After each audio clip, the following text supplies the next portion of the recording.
आप सभी को चैत्र नवरात्र की हार्दिक शुभकामनाएं।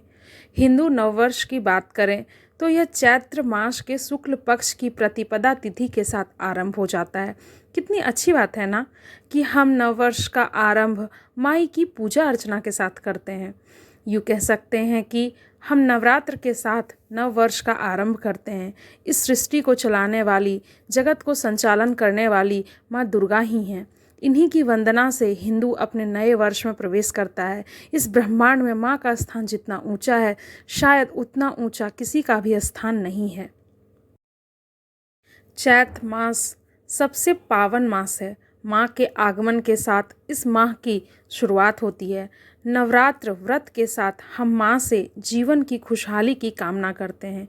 यह वीडियो खास तौर पर उन लोगों के लिए है जो नवरात्र व्रत पूजन विधि नहीं कर पाते हैं, कर पाने में असमर्थ हैं। यह वीडियो उन लोगों के लिए है। अगर आप कलश स्थापित नहीं कर सकते हैं तो कोई बात नहीं, आप शिवलिंग पर 9 दिनों तक जलाभिषेक करें, शिवलिंग की पूजा करें और माता का आशीर्वाद, साथ ही परम पिता परमेश्वर शिव बाबा का आशीर्वाद ग्रहण करें। आप वीडियो में देख सकते हैं, मैं शिवलिंग की पूजा अर्चना कर रही हूँ। आप विधि पूर्वक शिवलिंग की पूजा अर्चना करें और शिव बाबा का आशीर्वाद, साथ में माँ पार्वती का आशीर्वाद भी प्राप्त कर सकते हैं। 9 दिनों तक तामसिक आहार का त्याग करें।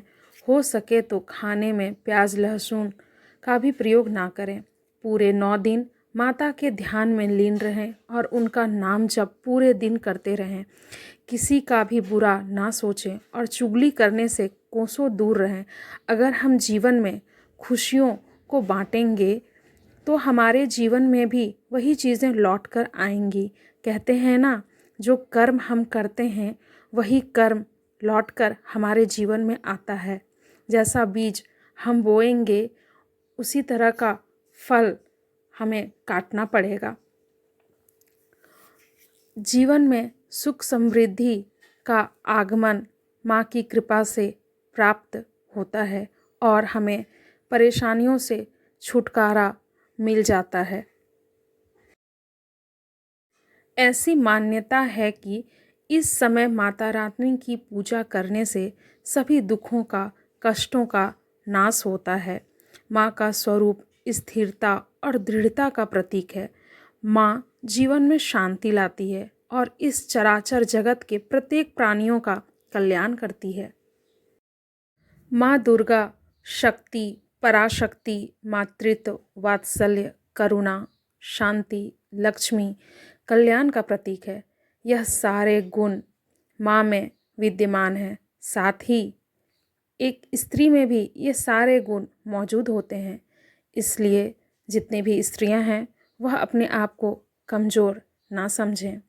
और नवरात्र का पावन मास चल रहा है, चैत्र मास, यह माता के लिए समर्पित है। माता का ध्यान करें और उनसे शक्ति प्राप्त करें। जीवन सुचारू रूप से माता के आशीर्वाद से चलता रहेगा और माँ अपनी कृपा हमारे ऊपर बनाए रखेंगी। जो स्त्रियां विवाहित हैं वो माँ पार्वती को 9 दिनों तक सिंदूर जरूर पहनाएं। अगर आप माँ पार्वती, माँ दुर्गा, माँ काली, ये सब माता के जितने भी रूप हैं उनको आप नाक से सिंदूर पहना सकती हैं और पहनाना बहुत अच्छी बात होती है। माँ को सिंदूर पहनाने के साथ साथ श्रृंगार का सामान जरूर भेंट करें। इससे माँ बहुत प्रसन्न होती हैं और हमें उनकी कृपा भी प्राप्त होती है। विवाहित स्त्रियों के लिए सिंदूर का विशेष महत्व है। सिंदूर को सुहाग का प्रतीक माना जाता है। सुहाग की आयु लंबी हो, वह स्वस्थ रहें, जीवन में आगे बढ़ें, इसी कामना के साथ लगाती हैं। सिंदूर लगाने से माँ पार्वती, माँ सती का आशीर्वाद मिलता है। साथ ही माँ पार्वती के जितने भी रूप हैं उन सभी का आशीर्वाद मिलता है। पापों का हरण होता है। जीवन में आ रहे सभी संकटों का नाश होता है। कोशिश करें चैत्र मास में मांस, मदिरा, मछली, तामसिक चीज़ों का सेवन ना करें। आप जितना सात्विक आहार ग्रहण करेंगे, आपका मन उतना ही सात्विक होता चला जाएगा। कहा भी जाता है, जैसा भोजन वैसा मन। आप सभी माँ की पूजा अर्चना करें, उनके ध्यान में रहें, ताकि जगजननी, राजराजेश्वरी, परमेश्वरी, सच्चिदानंद स्वरूपनी, महेश्वरी, माँ जगदम्बा हमारा कल्याण करें, जीवन को नई दिशा और दशा प्रदान करें। यह वीडियो देखने के लिए और मेरी बातों को ध्यान से सुनने के लिए आप सभी का तहे दिल से बहुत बहुत आभार और धन्यवाद। मैं माता रानी से यही प्रार्थना करूंगी कि माँ सबका कल्याण करें, सद्बुद्धि प्रदान करें, ताकि लोग गलत कर्म के चक्कर में ना फंसें।